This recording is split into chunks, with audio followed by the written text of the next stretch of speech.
Broadcasts of HIKI NŌ are made possible by the support of viewers like you. Mahalo, and by Bank of Hawaii Foundation, investing in Hawaii's future by promoting collaboration, critical thinking, and other 21st century skills through HIKI NŌ.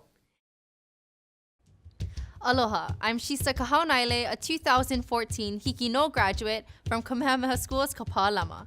Welcome to this special edition of HIKI NŌ. The Polynesian Voyaging Society's worldwide voyage of Hokulea and HIKI NŌ has captured the imaginations of people throughout Hawaii and around the world. But it's much more than just a physical journey across the world's oceans. The official theme of the voyage is Malama Honua, which means to care for our island Earth. Throughout the voyage, crew members of Hokulea and HIKI NŌ will be sharing and collecting stories about how people around the world are doing their part to care for island Earth. But there is a third virtual canoe, hokulea.com, through which people and communities across the planet will be able to post and share their own Malama Honua stories. Many of those stories will come from the HIKI NŌ archives.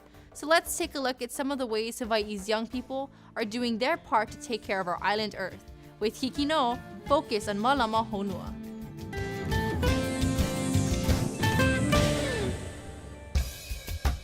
Our first story shows us that acts of caring for island Earth can come about when we do something to restore and honor the works of our ancestors. Here, students from Kamehameha Schools Maui Middle show how a community is coming together to rebuild an ancient Hawaiian fish pond. People are always searching for lost treasure. What if I told you there is a cultural treasure right in our backyard? There is an ancient Hawaiian fish pond, or loko'i'a, located right in the heart of Kihei Maui. This loko'i'a, named Ko Ie, was once a fish pond for the li'i, or Hawaiian royalty. Naauao on the loko'i'a o Maui is working hard to restore the wall back to its original state. Ko Ie is a cultural masterpiece because it took thousands of people to build such a big structure, and the restoration project is staying true to the original process. No, we use the same rocks that was here, that was hand carried by our kupuna, by our ancestors. So we have to dig them out from the ocean and hand stack them the way it once was. Ancestors, or kupuna, played a big part in building and designing this landmark. The fish pond was built by our kupunas. Yeah, our kupunas, I think, vision a tide pool, capturing some fish within a tide pool, knew that they could make a bigger tide pool. And so our kupunas already knew that having a smaller tide pool and creating a large tide pool will have enough fish for everybody. A fish pond like this was just one example of how Hawaiians were self-sustainable. Yeah, well, today they talk about sustainability, yeah? Us Hawaiians and even our kupunas. It's the way of our life, yeah? So we know the food was in the ocean. We know how to grow food on the land, you know? So, you know, none of our kupunas were graduates of agriculture and ocean science school. It was just the way of their life. Our goal is to restore this ancient fish pond known as Ko Ie, loko'i'a. And it is a royal fish pond, and our goal is to bring it back to its normal state that it once did. There are community work days to help with the process, and anyone interested can participate with these efforts. Naauao no loko'i'a Maui is using it more of an educational tool to show the community what our Hawaiian culture is like and how to live it through the fish pond's wall. Yeah, once we get this wall up, it'll say that we are all united. The future of this fish pond is to be used as a classroom to teach, to pass on the knowledge, the iki of our ancestors. When the wall is completed in the summer of 2014, it will be a valuable landmark and continue to be a cultural gem for leisure and education. This is Jalen Obriga for Kamehameha Schools Maui for HIKI NŌ. In order to Malama Honua, or care for our island Earth, we have to be conscious of how our precious natural resources are being allocated. The following story from students at Hana K-12 School on Maui brings up the very important issue of water rights and the diversion of fresh water from their side of the island to the drier, more developed west side of Maui.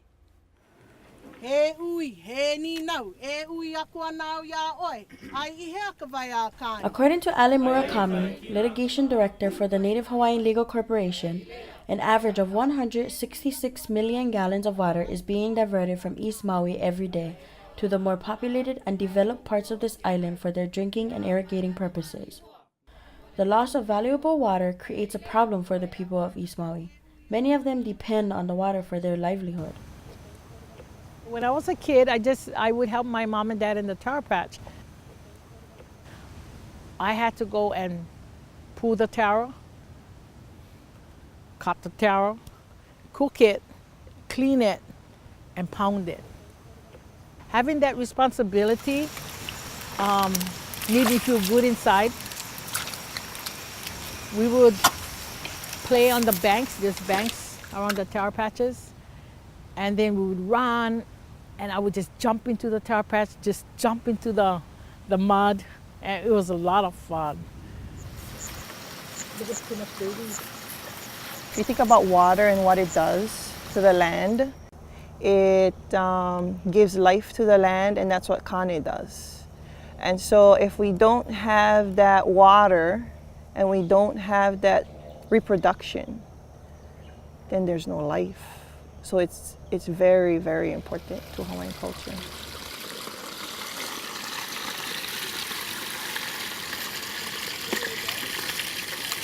To have all that water and to have all that life in the stream, and then all of a sudden, no life.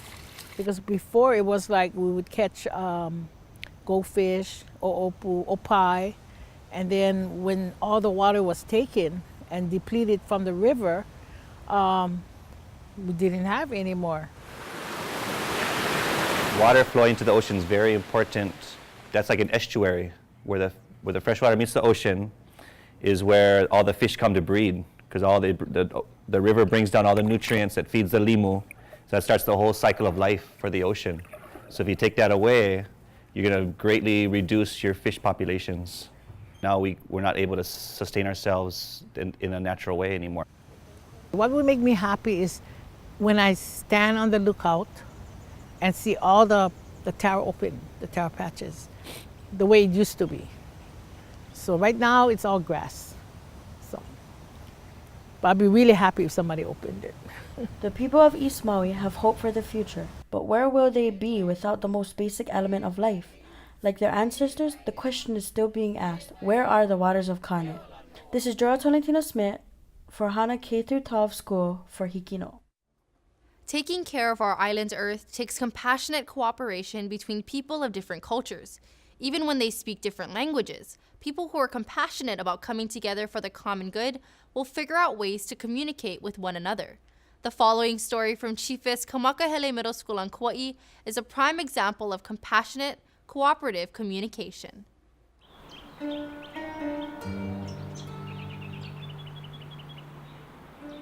On a hillside in Hawaii, a symbol of compassion is being built by Asian artisans and local volunteers.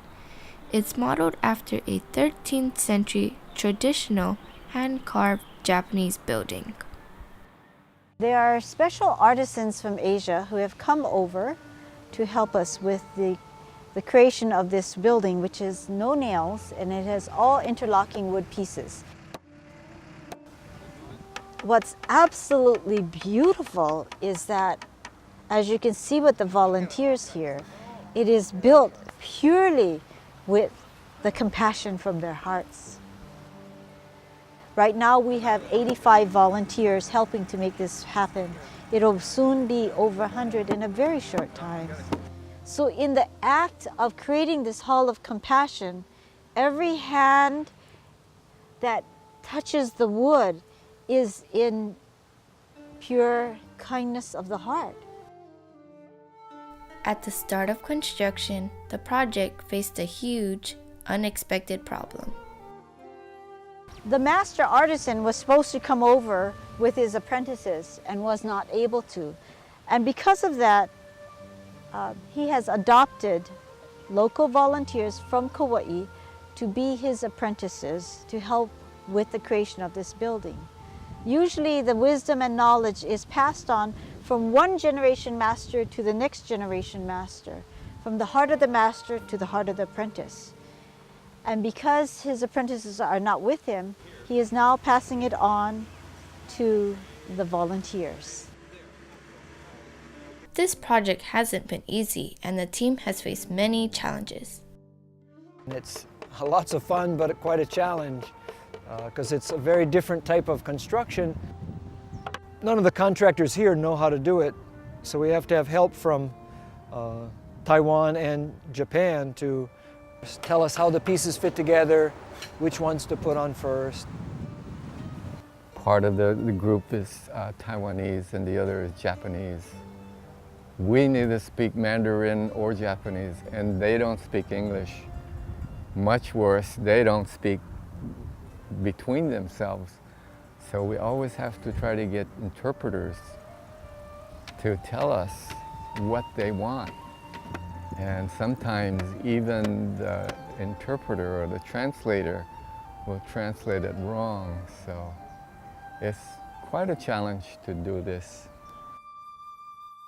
After 23 years of planning, 7 months of work, and the efforts of over 100 volunteers, the Hall of Compassion is scheduled to be completed in June 2013. Was it worth all of this work? Well, you'll just have to come and see it for yourself. For HIKI NŌ, this is Melanie Matsunaga from Chiefess Kamakahelei Middle School. In order to take care of our island's Earth, we need to understand the element that covers more than 70% of the Earth's surface and separates all land masses, the ocean. And as the following story from Halau Ku Mana on Oahu proves, the best time to learn about the ocean is when you're young.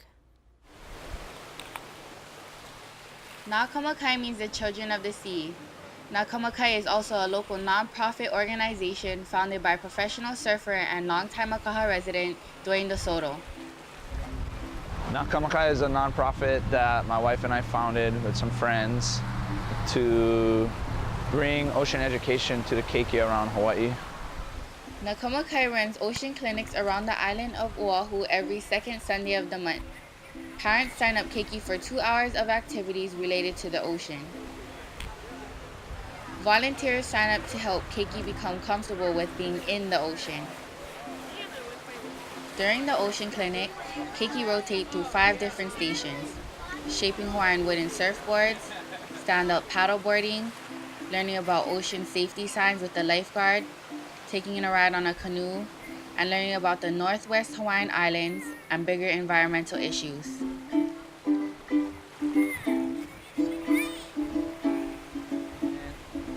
So, they're going to come in and do the wooden surfboards is a great cultural connection back to the fact that Hawaiians started surfing, and these are the boards that were used in the beginning of surfing. They go one-on-one in the stand-up paddling with a volunteer, and that's just a great time to connect with a adult volunteer who is there to spend that time and that focus. Some kids don't get the one-on-one focus with adults very often. And the Va'a section has a couple different dynamics. One is that we take them out to sea and we start talking about the mountain to the sea connection. So when we turn the boat around, we have them look at the valleys and the rivers that lead down to the water. And we put that connection that all the rubbish on the land is going to end up in the water via these rivers. I mean, I can see the children, they're smiling and they're having fun. You just know that they seem like they had a great time. But many of the parents send back emails or letters stating how interesting a 2-hour event with the keiki has actually had a tremendous impact on them when they're walking around later on in the week or in a month when they're picking up rubbish or conscious of things that the parents notice they learned in the ocean. The keiki are actually learning something, but they don't realize they're learning something. They're just having fun in the water, and we're infusing the knowledge as they're doing the different stations. So I think that the learning is even better. It's hands-on. To get more information about Naauao, including how parents can sign up their keiki or how to become a volunteer with Naauao, visit the website at naauao.org. Reporting for HIKI NŌ, this is Pofuti Satawa. Before we can take care of our island's earth, we must first learn to take care of one another. That can be difficult, especially when we are faced with the challenge of caring for a loved one with a debilitating degenerative disease for which there is no known cure. But as this story from Maui High School shows, sometimes challenges can bring out the best in us. And you have to find humor in life, otherwise you can go crazy pretty fast.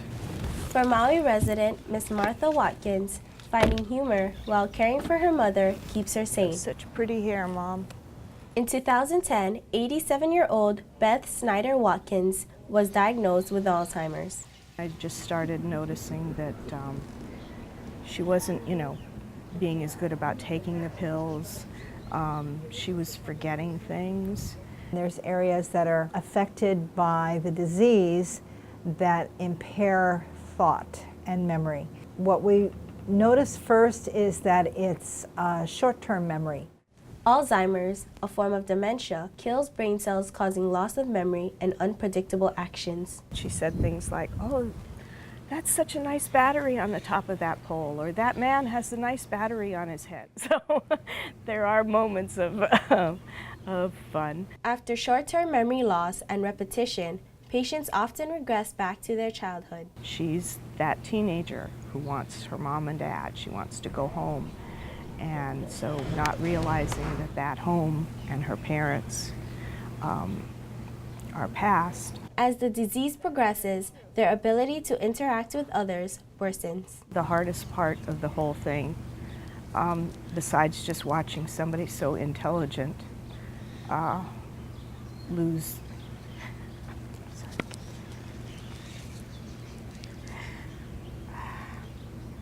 their ability to communicate. It was when she no longer knew who I was.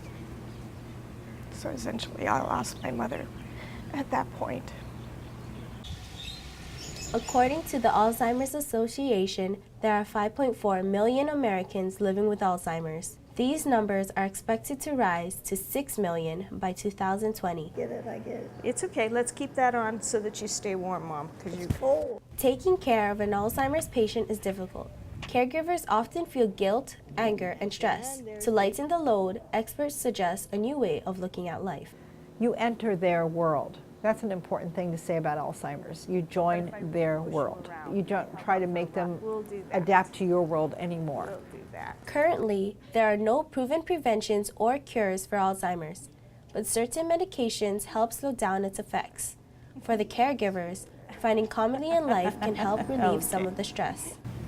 If you can see the humor in a situation, it's a whole lot easier to deal with.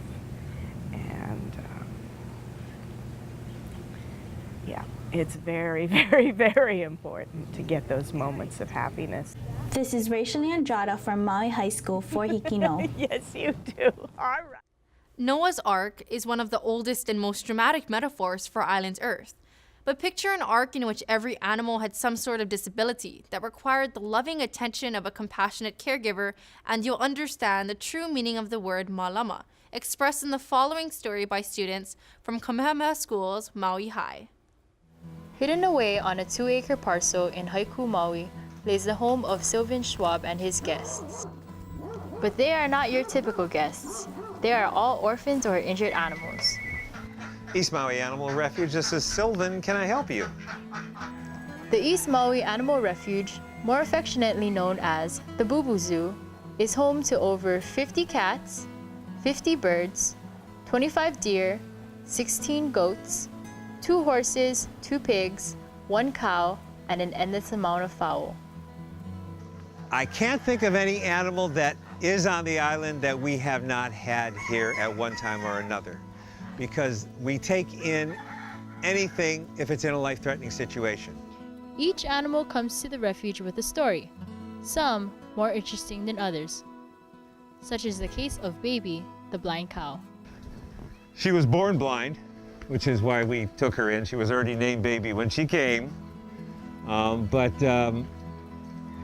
with pretty much all of the animals that we have here, they come because they're in some kind of life-threatening situation.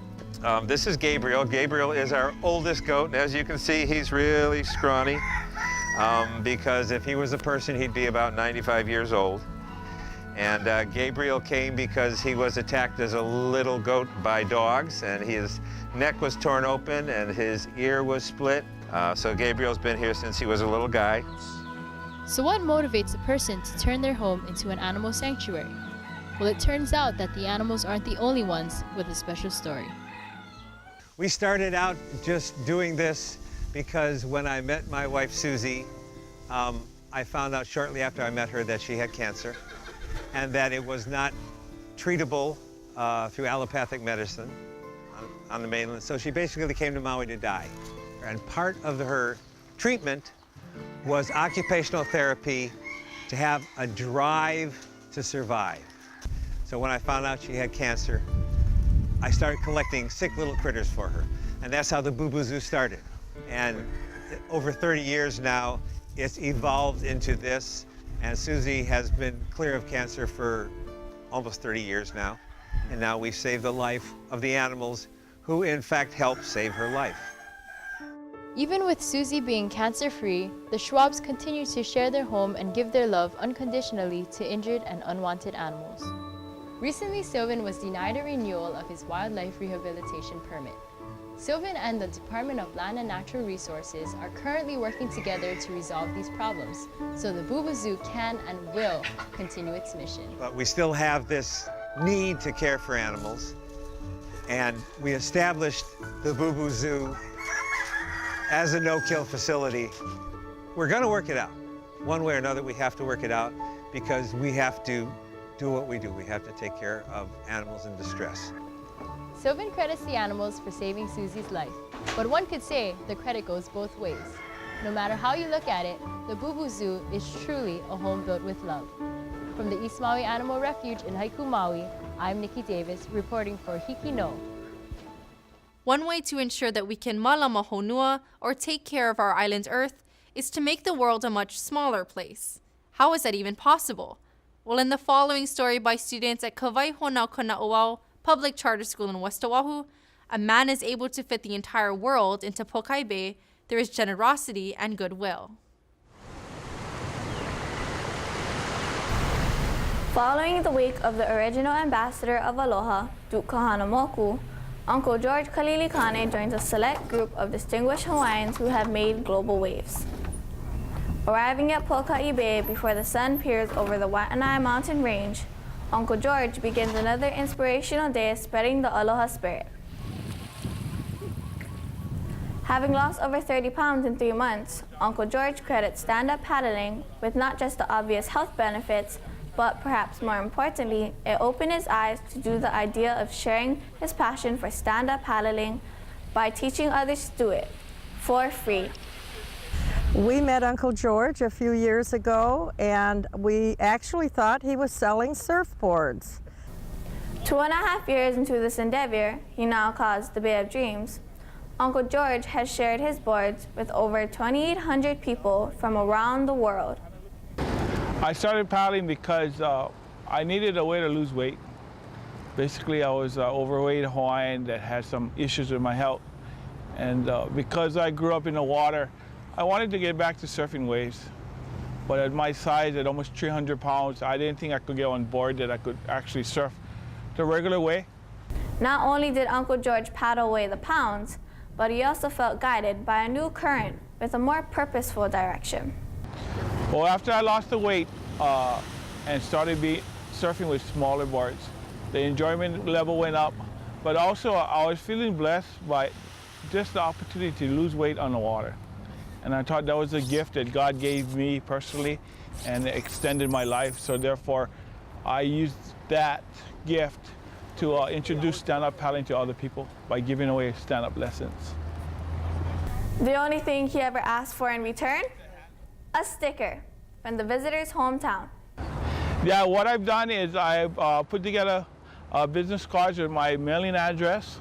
And what happens is I give them a card so that when they get home, wherever home is, they can actually send me back a sticker that I put on the front of my trailer. So on the front of my trailer, I got stickers from all over the world.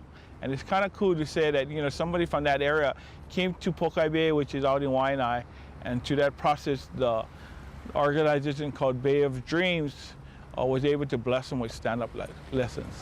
Uncle George himself sums it up best when describing the adventure that his life has now become. Building dreams one stroke at a time. Yeah.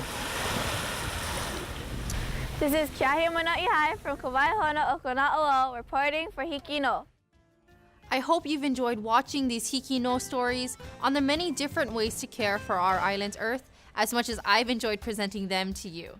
They are just a few of the multitude of stories that will be shared with the entire world through the Polynesian Voyaging Society's virtual voyage, happening in concert with the actual worldwide ocean voyages of Hokulea and Hikianalia.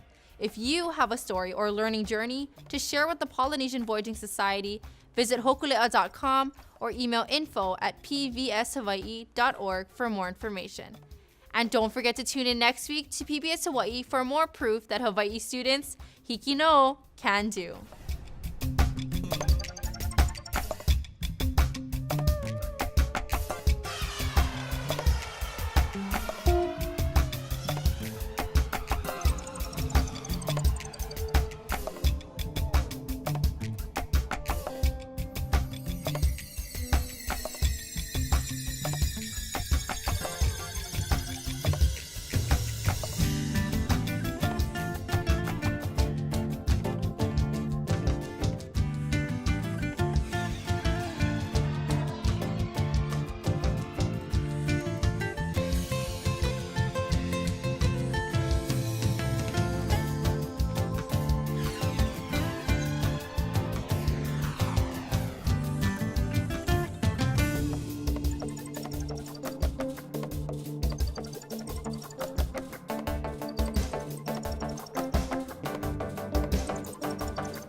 Broadcasts of HIKI NŌ are made possible by the support of viewers like you. Mahalo, and by Bank of Hawaii Foundation, investing in Hawaii's future by promoting collaboration, critical thinking, and other 21st century skills through HIKI NŌ.